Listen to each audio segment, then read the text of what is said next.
प्रतिभा ji, congratulation.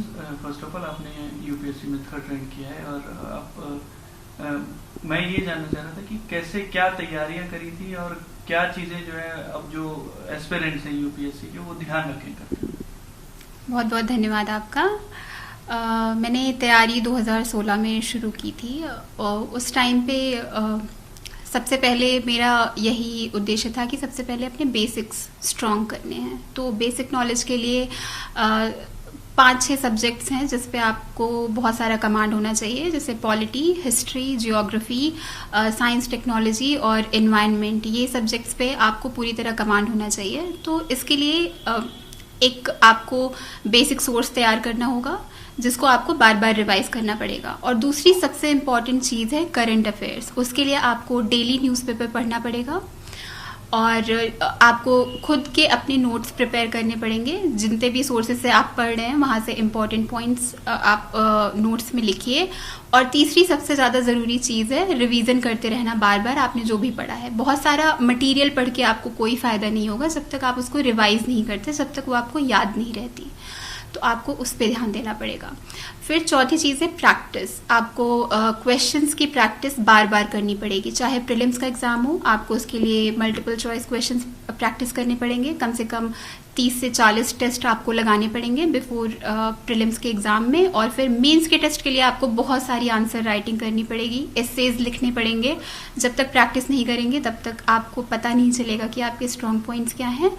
फिर finally interview या जिसे पर्सनालिटी टेस्ट कहते हैं, उसके लिए भी प्रैक्टिस बहुत ज़्यादा ज़रूरी है। आपको क्वेश्चंस की प्रैक्टिस मिरर के सामने करनी पड़ेगी, आपको मॉक देने पड़ेंगे पैनल्स के सामने, आपको फ्रेंड्स के साथ क्वेश्चन आंसर बोलने की प्रैक्टिस करनी पड़ेगी। So practice is a very important part of this preparation. एक और आपने किया और किस वजह से किया? मैं यूपी से बिलोंग करती हूँ, सुल्तानपुर डिस्ट्रिक्ट से। तो इसकी वजह से सबसे पहला कार्डर प्रेफरेंस में मैंने होम कार्डर ही डाला है। तो मेरी फर्स्ट प्रेफरेंस यूपी है, उसके बाद मैंने एमपी प्रेफर किया है, फिर राजस्थान।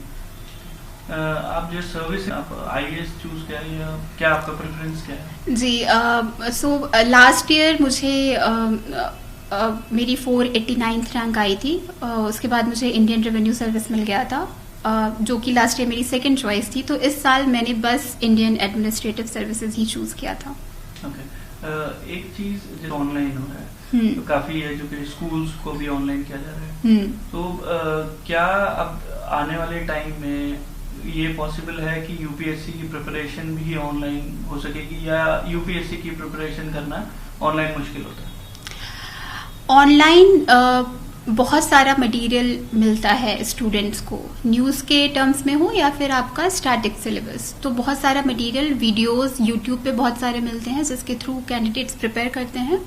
तो ऑनलाइन एजुकेशन आज बहुत बड़ा मीडियम बन गया है प्रिपरेशन का, नॉट जस्ट सिर्फ अर्बन एरियाज में रहने वाले कैंडिडेट्स के लिए नहीं, बल्कि इसकी वजह से रूरल एरियाज के कैंडिडेट्स के लिए अपॉर्चुनिटी बहुत बढ़ गई है। एंड जैसे जैसे कोविड आया है, आप जानते होंगे कोचिंग्स ऑलमोस्ट बंद हो गई हैं, स्टूडेंट्स आ नहीं रहे हैं दिल्ली, तो उसकी वजह से कोचिंग्स अपना क्लासेस ऑनलाइन शिफ्ट कर रही हैं। तो ये बहुत ही एक तरीके से पॉजिटिव चेंज भी है कि बच्चे अपने घर के माहौल में रह के तैयारी कर पाएंगे, जहाँ पे उनके पास पूरा सपोर्ट है, उनकी हेल्थ अच्छी रहेगी, उनको प्रॉपर न्यूट्रिशन मिलेगा और पूरा इकोसिस्टम घर का थोड़ी शांति के साथ वो पढ़ाई कर सकते हैं। ये भी अच्छी तरीके से बात है। और फाइनेंशियली वीकर बैकग्राउंड से जो कैंडिडेट्स हैं, जो अफोर्ड नहीं कर सकते दिल्ली में रहना, उनके लिए भी बहुत बड़ी अपॉर्चुनिटी इससे मिलेगी। तो अभी भी इस कोविड के पहले भी आधे से ज़्यादा प्रिपरेशन ऑनलाइन शिफ्ट हो गई थी, और कोविड के बाद आई थिंक बहुत हद तक ये 70 to 80% प्रिपरेशन ऑनलाइन मोड में होगी, जो कि बहुत ही पॉजिटिव बात है। अब आप जो है इन फ्यूचर इतनी सारी सीनियर पोस्ट भी होल्ड करेंगी गवर्नमेंट में, तो कौन सी 2 चीजें हैं जो आप सिस्टम में चाहेंगी कि चेंज करें? कॉलेज के टाइम से मैं एनएसएस नेशनल सर्विस स्कीम के थ्रू मैं 2 एरियाज में बहुत ज़्यादा काम करती थी। एक एजुकेशन था, क्वालिटी ऑफ एजुकेशन इम्प्रूव करना बच्चों की, दूसरा था वुमेन एम्पावरमेंट। तो ये एरियाज हमेशा से मेरे लिए इंटरेस्टिंग रहे हैं कि मुझे लगता है कि इनके थ्रू सोसाइटी में पॉजिटिव चेंज लाया जा सकता है।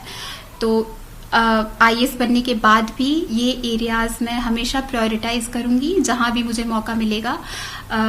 अभी करंटली न्यू एजुकेशन पॉलिसी भी आ गई है जिसमें क्वालिटी ऑफ एजुकेशन इम्प्रूव करने की बात कही गई है, जो कि अभी पूरे नेशनल लेवल पे ये एक एजेंडा बनेगा, तो उसके तरफ मैं कंट्रीब्यूट करना चाहूंगी। Okay, thank you.